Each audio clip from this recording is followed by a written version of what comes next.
क्या हुआ नंदिनी? प्रणाम माँ। आप यहाँ? कुछ कार्य था मुझसे। मुझे तुमसे बात करनी थी।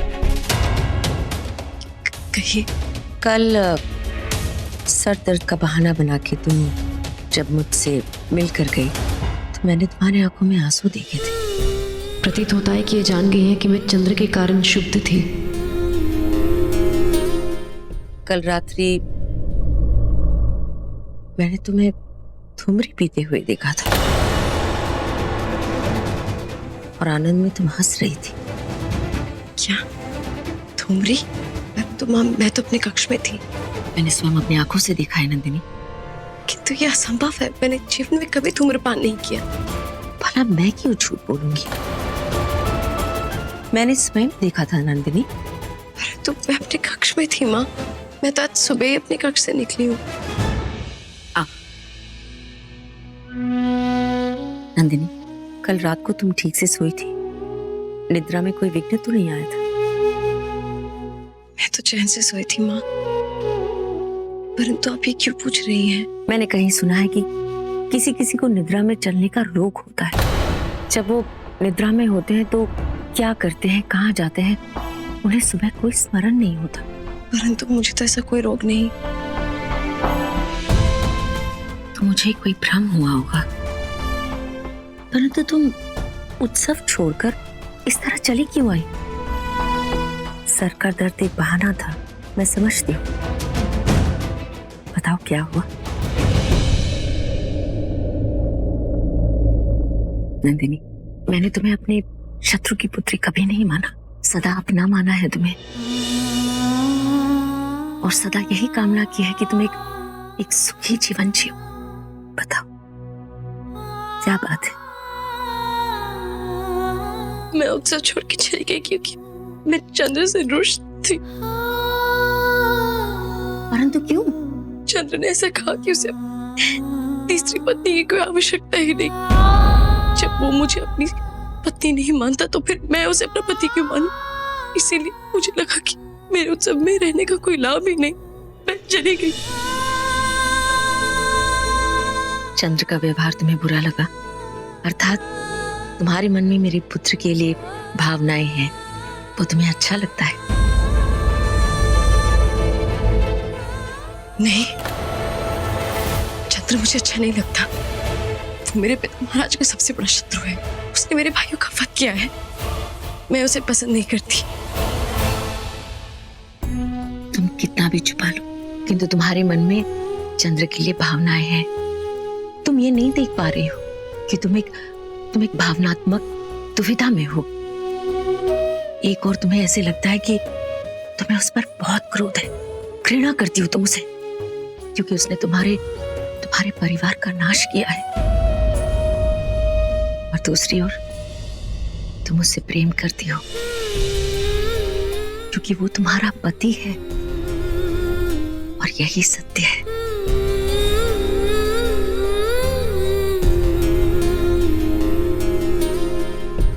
बहुत अच्छी है, इसीलिए मैंने आपको स्वीकार किया है। परंतु इसका अर्थ ये नहीं कि मैं चंद्र को भी स्वीकार करूं। प्रेम बहुत विचित्र है, उसकी चाल बड़ी मायावी है। वो कब हमारे मन में बस जाता है हमें ज्ञात भी नहीं होता, और जब ज्ञात होता है तब हम उसके वश में होते हैं। सत्य कहो नंदिनी, क्या तुम्हारे मन में चंद्र के लिए कोई भावनाएं नहीं? नहीं, चंद्र के लिए मेरे मन में कोई भावनाएं नहीं है। मैं उसे कभी प्रेम नहीं कर सकती। ठीक है नंदिनी, मैं उसी दिन की प्रतीक्षा करूंगी जब तुम वो महसूस करो जो मैंने आज तुम्हारे आंखों में महसूस किया है।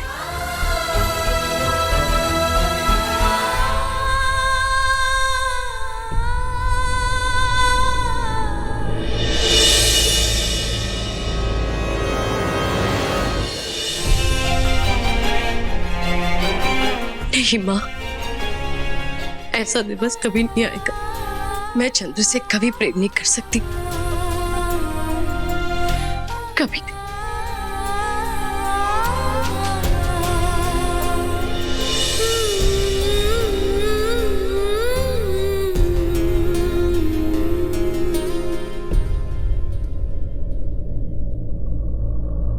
मैं जानता हूं कि कल रात तुम मुझसे छोड़कर क्यों गई थी।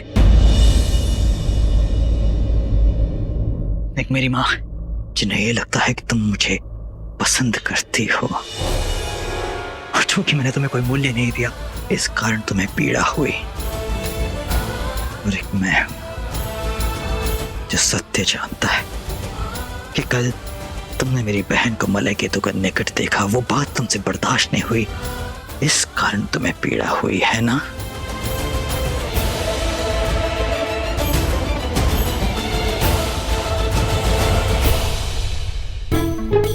ये हेलेना भी ना, पता नहीं इसकी समस्या क्या है, कभी भी कहीं भी दबे पांव प्रकट हो जाती है। बिल्ली है एक नंबर की। और ये चंद्र भी ना, पता नहीं खुद को क्या समझता है, भला ऐसे भी कोई किसी को भयभीत करता है। और मैं चंद्र को ये सिद्ध करके रहूंगी कि मैं किसी से कभी भयभीत नहीं होती, और बिल्लियों से तो कतई भी नहीं। हे प्रभु, ये बिल्ली अभी बिना अनुमति के कैसे आ जाती है? बाहर वो गोरी बिल्ली, अंदर ये काली बिल्ली। हे प्रभु कुछ करो, मैं कहाँ जाऊँ? ठीक कहा तुमने, ये सत्य है, मैं मलय से प्रेम करती हूँ। जानती हूँ तुम ये कहानी क्यों बना रहे हो, क्योंकि तुम्हें हेलेना अच्छी लगने लगी है। धन्यवाद तुम्हारा जो अंततः तुमने सत्य अपना ही लिया कि तुम मलय केतु से प्रेम करती हो। यहाँ रहकर तुम अपना जीवन अपनी इच्छा अनुसार व्यतीत नहीं कर सकती। ठीक है, यदि ऐसी ही बात है तो ये महल छोड़ दो।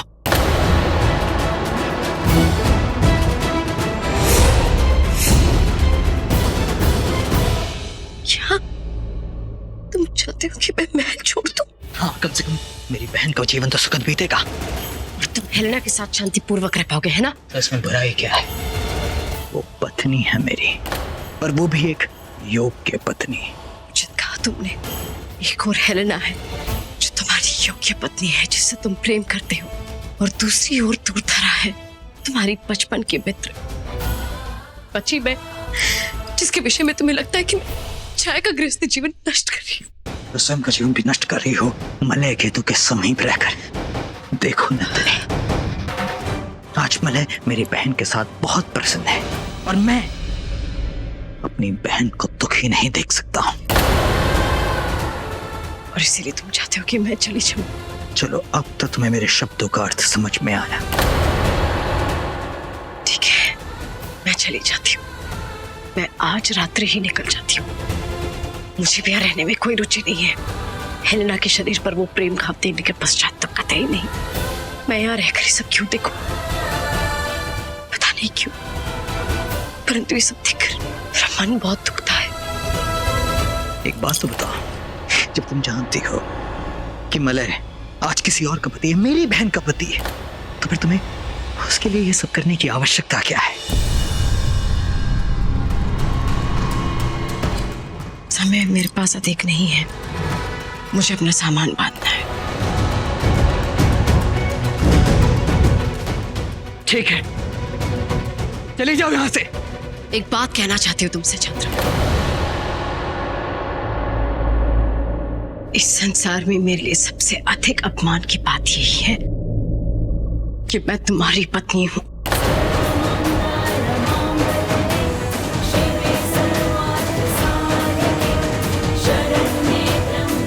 ये बात यदि एक राजा के कानों ने सुनी होती तो उसे कोई अंतर नहीं पड़ता, किंतु एक पति के लिए ये बहुत बड़ा अपमान है। और यदि तुम्हें लगता है कि तुम इतनी आसानी से यहां से चली जाओगी तो नहीं, मेरा उत्तर सुनकर जाओगी तो सुनो कि तुम जा तो रही हो क्योंकि मैंने छोड़ा है तुम्हें। नहीं लेना तुमसे कोई प्रतिशोध, नहीं लेना तुमसे कोई प्रतिकार, नहीं पहुंचाना तुम्हें कष्ट, अब मुक्त हो। और मैं तुम्हारा पूर्ण त्याग करता हूं। आज रात्रि जो अतिथि जा रहे हैं, मैं चाहता हूं कि उनके साथ तुम इस महल से निकल जाओ।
नंदिनी, तुम यहाँ मेरे कक्ष में क्या कर रही हो?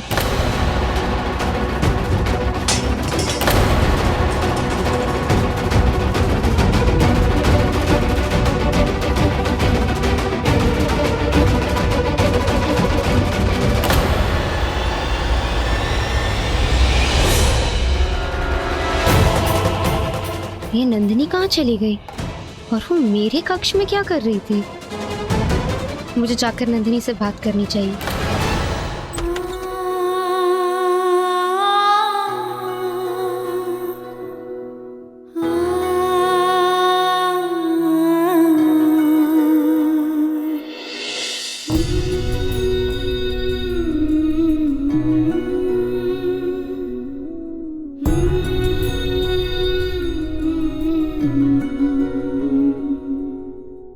मुझे क्षमा कर दीजिए माँ, मैं आप सबको बिना बताए यहाँ से दूर जा रही हूँ, क्योंकि यदि मैं आपको कुछ भी बताती, मुझे विश्वास है कि आप मुझे जाने नहीं देती।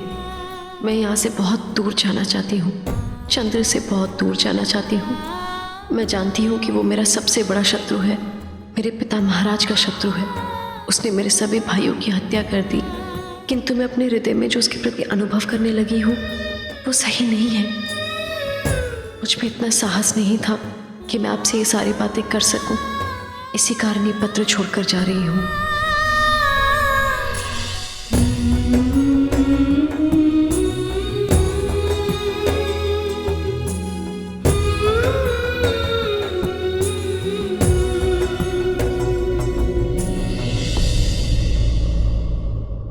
चंद्र को तो उसका साथी मिल गया और मैं चाहती हूँ कि वो सदैव इसी प्रकार प्रसन्न रहे। क्षमा कीजिएगा, मैं आप सबको छोड़कर जा रही हूँ, किंतु मुझे विश्वास है कि आप यहाँ सुरक्षित हैं। चंद्र आप सभी का उसी प्रकार ध्यान रखेगा जिस तरह वो अपनी माता का रखता है। मुझे क्षमा कर देना माँ।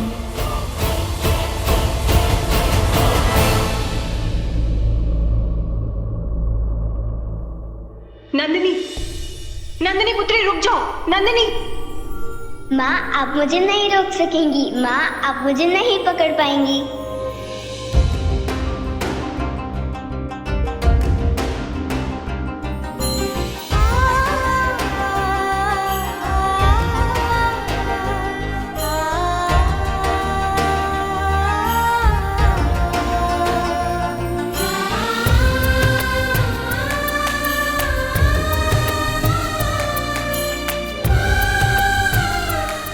मुझे क्षमा कर दीजिए, मुझे क्षमा कर दीजिए, मुझे क्षमा कर दीजिए।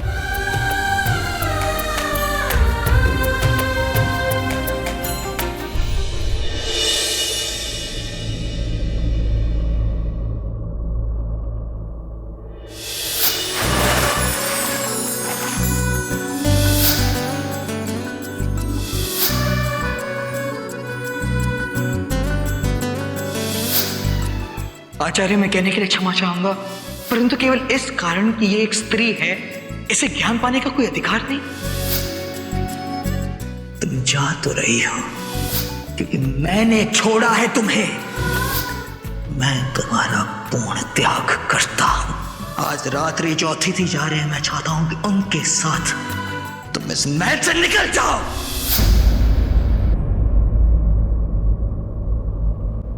ये मुझे क्या हो रहा है? मैं तो सदैव यही चाहती थी कि मैं महल से दूर चली जाऊं और पिता महाराज से जाके मिलूं।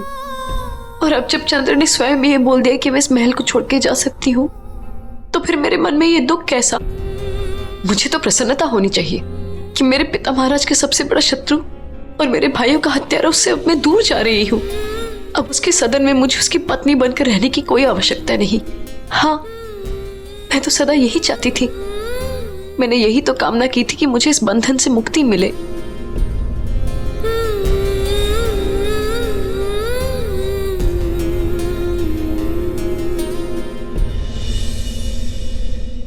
नंदिनी, तुम मेरे कक्ष में क्या कर रही थी? यदि कुछ चाहिए था तो दासी से मंगा लेती। तुम्हारे कक्ष में?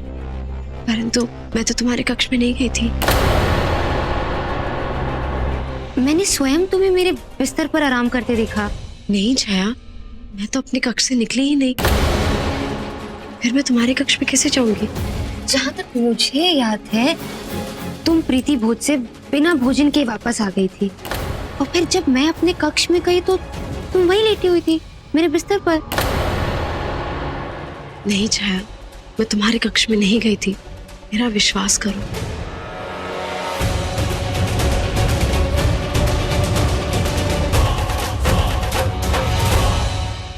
नंदिनी, मुझे तुमसे कुछ बात करनी है। कहूँ? मैंने स्वप्न में भी नहीं सोचा था कि सत्यजीत के जाने के बाद मैं किसी और को अपने हृदय में स्थान दे पाऊंगी, परंतु इतने दिनों में इतने परिवर्तन आ जाएंगे मैं नहीं जानती थी।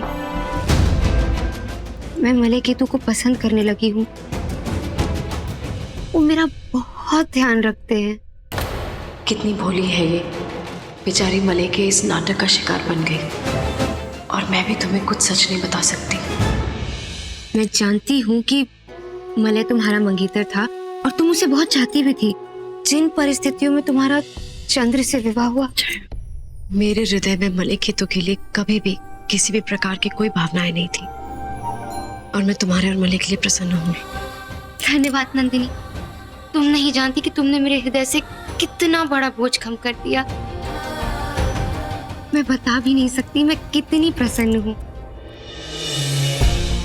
और ये तुम तैयार होके पोटली लेकर कहाँ जा रही हो? कुछ नहीं, वो मैं कुछ पुरानी वस्तुएं इकट्ठा कर रही थी, उनसे मुक्ति पाने के लिए। सही कहा तुमने नंदिनी, मनुष्य को वर्तमान में ही जीना चाहिए। भूतकाल को भूलकर आगे बढ़ना ही सृष्टि का नियम है। मैं चलती हूँ।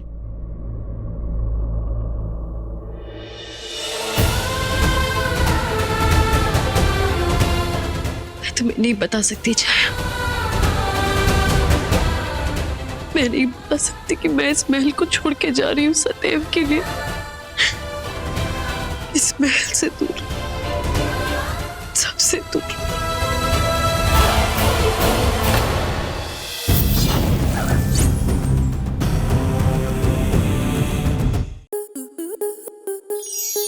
आपके मनोरंजन पर अब नहीं लगेगा कोई ब्रेक। स्टार प्लस के बेहतरीन शोज देखने के लिए लाइक, शेयर और सब्सक्राइब करें स्टार प्लस यूट्यूब पेज को।